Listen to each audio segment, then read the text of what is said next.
Hey everybody, Anton Rayne's political career is basically over. Let's go home and hang out with the wife. Isn't there supposed to be a military coup at some point? David worried about us. Mentioned.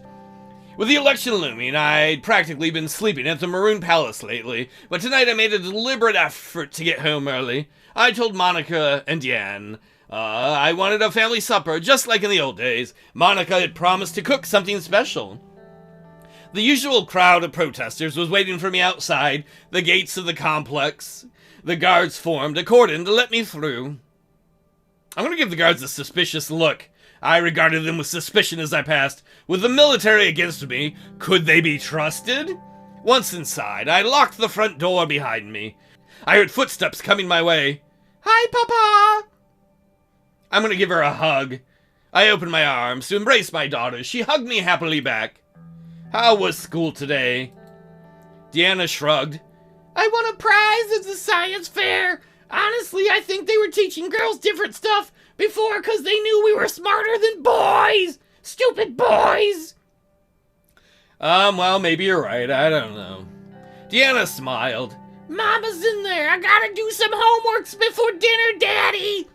I followed her with my eyes as she went upstairs. She was starting to look more and more like her mother. I stepped into the kitchen. Monica was stirring a pot on the stove, her back to me.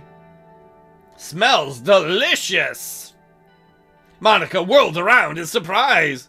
When she realized it was me, she smiled and gave me a kiss on the cheek. Hell yeah, getting some. I'm sorry, Anton. I guess I've been on edge lately. Why don't you go fix yourself a drink in the living room? I'll let you know when dinner's ready. I sat down in the living room, poured myself a bit of whiskey, and flipped through one of Monica's women's magazines. Deanna came rushing back down the stairs and made a beeline for the coffee table. She picked up her pencil case. Remember pencil cases? Almost forgot that! Oh! What do you hear from your brother these days, little Deanna? I think he's getting really into his army training, army man! Papa, is Sordland run by a bunch of weaklings? It's complicated. Kinda. I mean, all the greedy people we've dealt with in our ministry show that it's full of weak, greedy people. Yeah, you're not totally wrong, kiddo. Monica appeared in the doorway. She smiled at the two of us. Dinner's ready. The three of us gathered around the dining table. Monica ladled out bowls of zabla, my favorite. The stew tasted as good as it smelled. Delicious. You know what? Now that you're all here, I want to say something. I know the past 4 years have been hard on all of us. I am so grateful to both of you for supporting me through it all. You know what? We deserve some time off together as a family, and I think we're going to have a lot of time off. Monica's eyes were shining. I could say we need to abandon Sordland, all of us. That is tempting, but we can't leave our son behind. He's in the military. If there's a military coup, they're going to have him. So the thing is, either I say after the election's over, I'm taking them on holiday, or I say I'm going to retire from politics. You know what? I don't think there's any chance in hell we win. The only thing I can hope is that we play enough of a spoiler, which seems unlikely. Once the election's over, I'm taking you both on holiday. Because we're going to have a lot of time. Monica sighed heavily. Anton, I think you should quit politics. Not just drop out of the election. Retire. What? Why? Everyone loves me. Why? With everything that's happened, I don't think you belong in government. Ow! Ouch! Ouch! What about the women's rights stuff I fought for that you wanted? I got you on a council for that. We passed laws on that. Of course, I don't want to lose the progress we've made for women, but I'm afraid that'll happen anyway. You being president hasn't been the easiest on any of us. Maybe we could go back to the way things were before. But Monica, one more election. If we just destroy the party further. You know what, Monica? Maybe you're right. Anton thinks to himself. I mean, he's given everything he could to fight for democracy. To fight for what's right in this country, and just there aren't enough people who want it. Okay, you've made your point, Monica. I'll retire. Monica gave me a look of gratitude. I think that's for the best. Deanna still looked confused. Does that mean we're not going to live here anymore? Oh, we could stay here, but we don't have to. We can do whatever we want. As I spoke, I felt like a weight was lifting from my shoulders. I knew I'd made the right decision. I'm still going to keep fighting for women's rights, no matter who wins the election. And I won't stop fighting for the causes I believe in too. Just I guess it's going to have to be from a distance. Monica and I smiled at each other. Cool, it'll be like an adventure. Oh. Can we finish dinner now? Yes, of course. Let's enjoy it. The three of us dug into our food and started talking about what we'd do once I was no longer president. When we were done, I went up to my study and started drafting my retirement speech. I hate to go out that way, but at the end of the day, we're not going to win. I'm sorry if it's disappointing watching this, but we got to do what's right for our family. We did everything we could for the country. Let's see what we have left in the news, and that... Hope is not lost. In today's Communist Party, the CPS leader, Dennis Stoller, made a speech to the largest crowd ever assembled. Tens of thousands came into Valgren to give their support to CSP leadership, or CPS. Alright, I don't care about that. That's not really anything we care about at this point. What about with Ado? Ado declares World Liberation Manifesto. So, they made a public statement supporting a vision of liberty and equality and wealth across the globe. I hope they succeed. What else we got? Air Force issues civilian flight warning. The Air Force has issued a warning against non-essential air travel. Civilians are discouraged from booking flights, except in the case of business purposes or to visit sick or dying relatives. That is worrisome. Is there going to be a war? Military assumes interior security duties. With the new powers that has been granted, the Swedish military has assumed responsibility for keeping peace within Sordland's borders, overriding local police authority. Extra troops have been dispatched at Camp Strongarm to manage the ongoing unrest in Holsord. Who granted them those powers? Did they just grant them to themselves? 2 minutes to midnight. Residence of the President of Sordland. I woke up to a loud knock at the door. What's going on? I managed to pry my eyes open and look at the clock. It was 11:58 p.m. Who could it be at this hour? Huffing and puffing, I put on my slippers. I looked at the other side of the bed. Monica was sleeping soundly. Why would the military come for us? Iosif Lancia was supporting Lilius at the political convention. The candidate he wants to win is winning the nomination. What reason would he have to get rid of us when he's already supporting the person who has a chance of being next? Like, we're going out the door. I started walking downstairs. I heard another knock on the door, louder this time. All right, I'm coming. Keep your pants on. Another knock, this time even louder. I'm gonna look through the people. I can see Iosif standing there, accompanied by a few soldiers. What is going on? Why are you here at this hour? I won't open the door unless you answer, Iosif. We need to talk, Mr. President. This is urgent. Tell me what it's about first. Do it. With a scary thud, the door shook on its hinges. Monica rushed down the stairs, still in her nightgown. Her voice was trembling. Anton, what's going on? I think these guys are idiots. Monica, take Deanna and hide somewhere, now. After a thud, another thud, and the door was cracked open. Anton, what did I just tell you, bitch? The soldiers immediately stormed into my house. They entered and went through every room, checking for threats. Once they were done, they stood ready. Iosif walked in. Soldiers saluted him. You will explain to me what the hell is going on right now. I'm sorry, but your time is over, Mr. President. I know, I'm retiring. I know. I know. Why did you support Lilius? Why would you even be here when you supported the person who already beat me at the party conference? You're under arrest for your crimes against Sordland. Obviously you trumped up charges because I didn't commit any crimes. Above all else, you've committed high treason and conspired against the will of your people. How long have you been planning this, Iosif? Since the day you betrayed your country. Where was that, Iosif? Because I've done a lot of the things you wanted. I gave you better military funding. I supported you in the modernization that you wanted that Kruger didn't want. Was it that I didn't let you start a war with Rumberg? The military had no choice but to take over the government to ensure the well-being of Sordland and its people. I hope there's a reason for this, because right now it seems like the reasoning is very thin or stretched. The Grand National Assembly is hereby abolished, along with the immunity of members of the Parliament. In addition, a curfew is now in effect, and all gatherings are banned until further notice. Why are you telling me? Like I was gonna put on a gathering right now? Hey everybody, I'm gonna have a party. All the government officials who are suspected of betraying their country will be tried in military court and made to answer for their crimes. That includes you, Mr. President.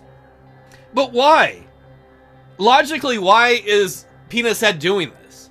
Right? We've taken his side, I think, more times than not. We've done a lot of the things he's wanted. Why would he launch this now when the candidate he supported beat us in the party assembly, in the party convention? Like, you're destroying our democracy. No, we're protecting our country. Take him away. I don't want to see his face. I never wanted to see your face, so we do feel the same way about that. He'll wait in a cell in Antel prison until his trial. Oh, maybe I'm gonna go see Peter. Peter's in there. And, somebody else is in there. Tusk? Oh, a soldier started approaching me. Anton, no, I won't let you take him. Monica! Deanna appeared at the top of the stairs. She rubbed her eyes in disbelief. Mama, where are they taking him? Monica pulled on my jacket. A soldier moved in and shoved her away forcefully. Tears welled up in her eyes. Anton! Everything will be fine, Monica. Take care of Deanna. I only say that because of the last part. I wish I could not say the fine part. Because things aren't fine right now.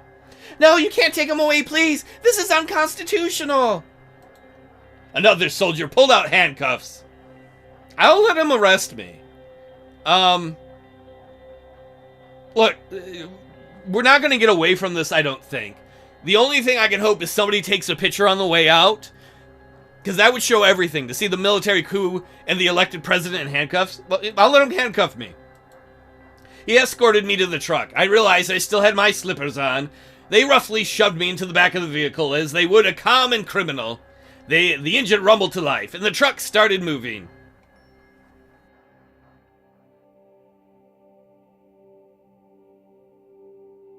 Why was there a notification about the government budget going down? What? What is the point of that at this point of the game? If this is the end of the game, I'm going to be very angry because there better be a logical reason for this. We've been nice to Iosif. We've done what he's wanted the majority of the time. And even if he still didn't like us for whatever reason, why would he turn on us when Lilius is won the party nomination? Like, we're not a political issue anymore. We were resigning. Sometime later. Is that the prison? I hope I get to run into Pete there in Tusk. Maybe us and me and Pete, we can go play some basketball against Tusk, whomp him. Waiting for the day of trial.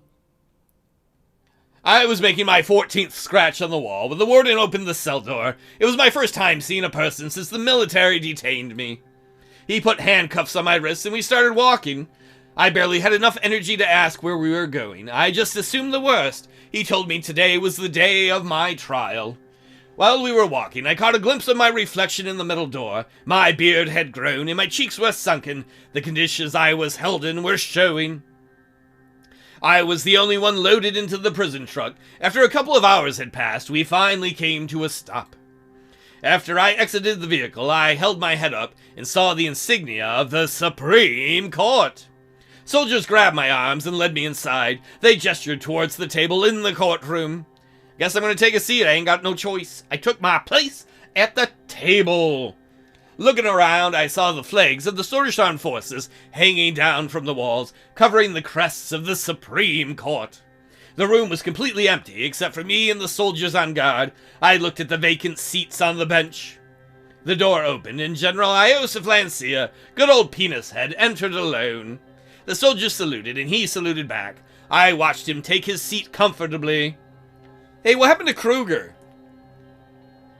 Normally you are supposed to rise when a judge enters this room, Mr. Rayne. You are no judge, you are just a usurper. When a judge enters, I will rise. Cranky, aren't we? I suppose that's what staying in a cell does for weeks to people. There is no time to waste. Let's begin. The military court will now handle the case of Anton Rayne, the former president of Sordland. You do realize if you had waited like a week or two, I would have been the former president anyway, right? I wasn't winning re-election. I wasn't even, I was resigning from politics. Do you know why you're here? No. Because you're a dummy? As expected, acting innocent until the end. You are accused of high treason against Sordland, Mr. Rayne. If there is any betrayal here, it is yours against your democratically elected president and government, Mr. Penis Head. Shut your mouth! You will only speak when you are spoken to. You have failed to govern your people, and instead, as a result of your action, they are revolting. If you can't put an end to this, then we will. You spat on the very foundation this country was built upon. It is clear to me that you are actively trying to destroy our country from the inside. Any enemy of Sordland must pay the ultimate price. Why don't you talk to Lilius? And who's president now? Is it you guys? I assume you guys in a military coup. But is the election going to happen? Or are you guys just, like, you're in charge now? What do you have to say for yourself, Mr. Rayne? I gave you support so you can protect this country. Instead, you've chosen to depose your own... No, I'm going to say the criminal one. This is criminal. You have neither the right nor the authority to judge me, El Penis Heado.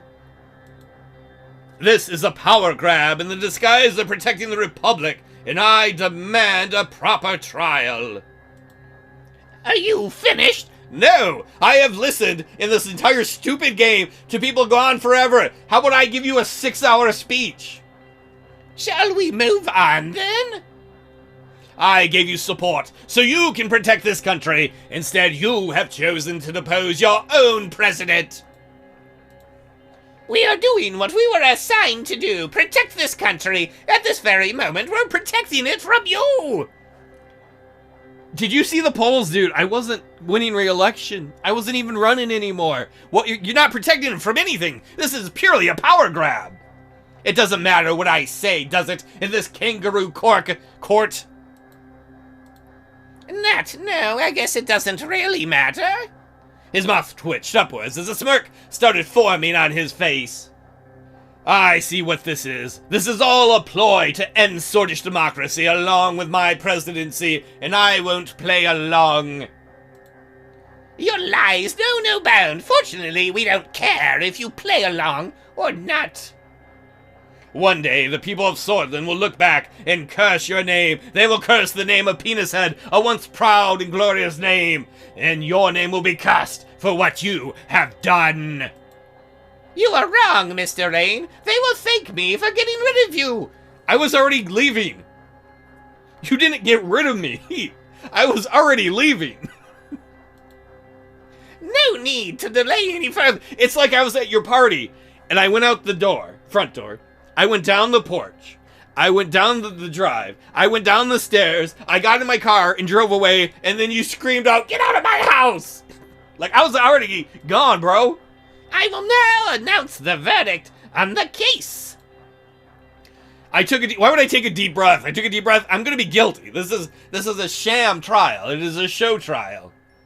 Clearly.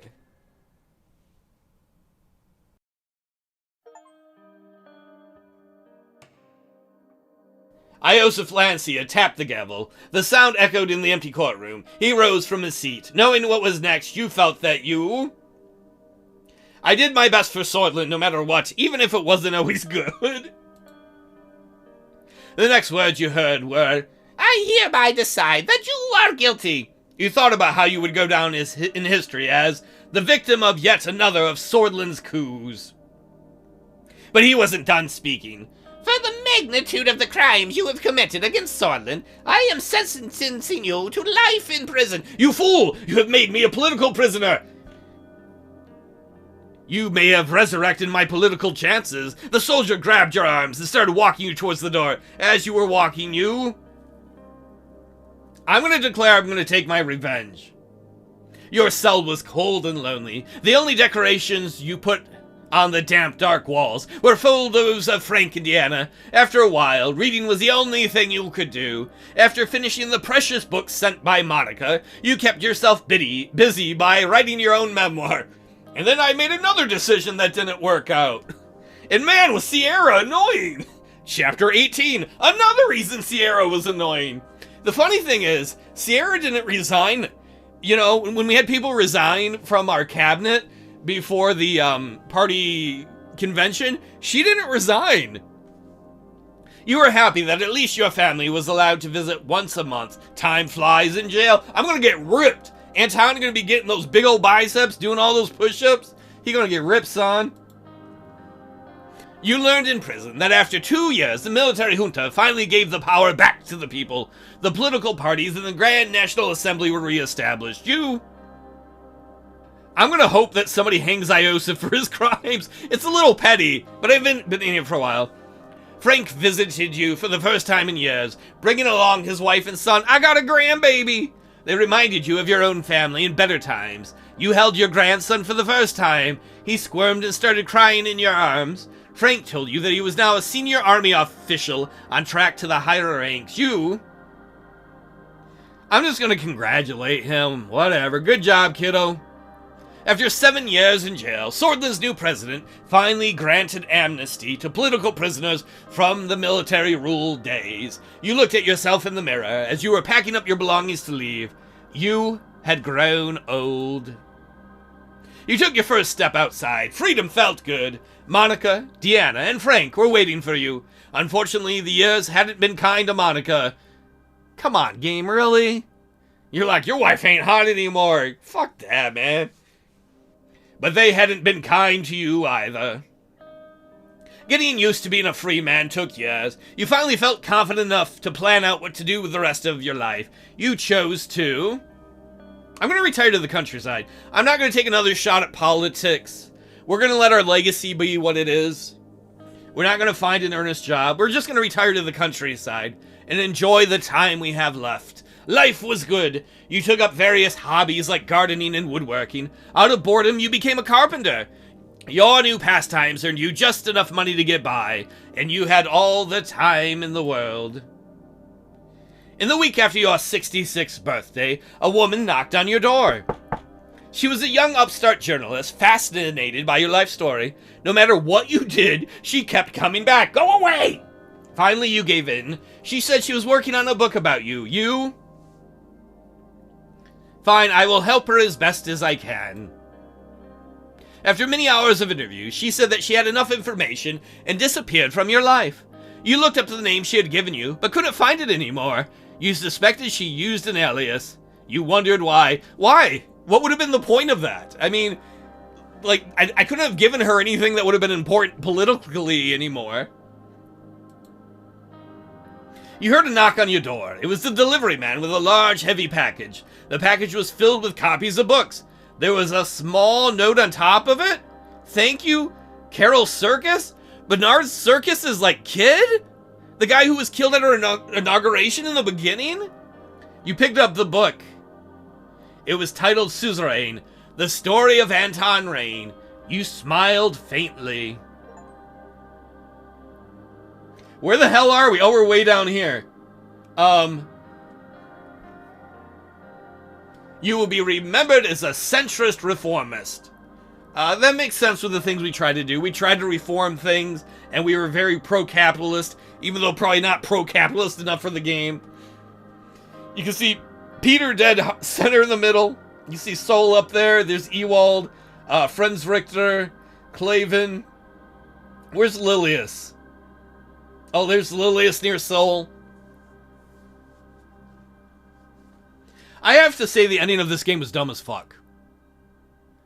Like, the little bit we read about Bernard Circus's daughter, and that was nice. That was kind of cool. But the whole military coup was dumb as fuck.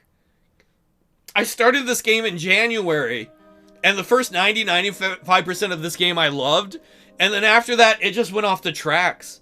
The broken economic system, the graph thing that shows economic growth that is utterly useless, and will misguide you if you listen to it. And then an ending there that made me feel like none of my choices mattered. Like in a game that was all about choices matter, and maybe the other endings work better. It's very, very likely they do. That ending was atrocious. Right? Ilias, I'm being redundant. Penis Head supported Lilius here, right? Lilius wins the nomination. Why would he military coup me? I'm not going to be president again. And, well, he served me. I mostly did what he wanted, right? I didn't do everything he wanted, but I did most of the things he wanted. So why in the world did he get rid of a guy? Because he's like, we got to stop your presidency. Who wasn't going to be president anymore? Like, that makes zero sense. Maybe you feel differently watching. I think that was dumb as fuck, and it makes me kind of mad that there are so many parts of the game that are good. Other than that element, which is pretty fucking major to me at least, the writing in this game is really cool. Like, whoever wrote this game, you did an amazing job. You know, the characters are interesting and cool or creepy, you like them or you hate them, and that's a sign of good writing, that you have a visceral response. They used to say that for game shows. Is when you have a game show contestant, you want the viewers to either like the contestant or hate them, right? You want an emotional reaction. You want the person to be invested, the viewer. And I was very invested. But then to have the end of the game have this military coup thrown on us for like no reason, right? The military had no reason to be mad at us. And even if they wanted power, they had no reason to want to get rid of us. It would have been different if Lilius became president and then they clashed and they overthrew her. But as far as I'm concerned, this ending was just super dumb, and it makes me very unhappy I spent so much time playing this game. Though there were a lot of fun moments along the way. I'll give it that. So I guess we'll look at this information. Between 1954 and 1958, 1.6 million people lost their jobs, despite the fact that we grew production by more than doubling it during our administration, and trade was at an all-time high. 9,822 people died to complications related to polio. That's fair. During street clashes, 52 police officers and 228 protesters were killed, and 8,821 protesters were arrested. 779 people were killed during the clashes between the Red Youth and the Young Swords. Over 100,000 conscripts joined the workforce. Over 3,000 people with British descent were jailed, and 239 were killed. Are they going to talk about any of the people we freed? That's another thing. I feel like we freed political prisoners. I don't feel like we got much of a political boost for that. We fought for the rights of women. I feel like we got, like, no political boost for that. Once again, it's because the game has some places where they don't give you feedback that I feel like they should. Investigations were launched on 48 businesses. That's the other thing, too, is we took down the oligarchs. Didn't seem to help us at all with popularity. 1,340 women won domestic violence cases at courts. That's great. And 400,000 girls were enrolled at secondary education for the first time. It didn't help us politically at all, but that's awesome that happened. 81,000 companies declared bankruptcy. That was less good. 250,000 students left secondary education without graduating. 10,000 plus employees lost their jobs, while 3 oligarchs obtained 40% of the Swordlish economy. How? How did 3 oligarchs obtain 40% of the Swordlish economy? We destroyed all the oligarchs. Ewald Alfonso lost all his money. We looked at that before. despite the fact the game didn't seem to remember that when he showed up at the soccer match. We saw the little thing in the dossier about him. He lost all his money and he disappeared into history. Tusk, oligarch number 2, he got arrested and put in prison. Karanti, oligarch number 3, arrested and put into prison. We destroyed all the oligarchs, and yet they can control all of the economy? That is dumb. There are some places in this game that are just arbitrary, or where your choices don't matter, even when they say they do matter. And we had 600 plus ADO officers arrive in Sordland. That's kind of cool. I do love this chart. This is really cool. So we ended as a centrist reformer.